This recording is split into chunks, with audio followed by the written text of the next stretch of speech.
Construction worker? Sabi ng iba, construction worker lang sila at minamaliit ng mga mayayaman. Pag may bagong itatayo na building, sila ay nakatuod sa laki, design, taas at higit sa lahat, ganda ng itatayo nila. Sino bang mga construction worker? Sila lang naman po yung nakatapos ng elementarya at high school na may mababang uri ng pamumuhay kung ituring ng ilan.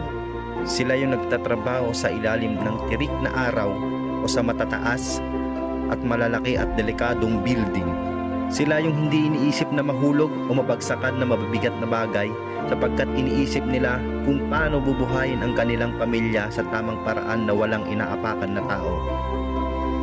Sila yung kahit mahirap at mabigat na trabaho, umulan umaraw, tuloy lang sa pagtatrabaho.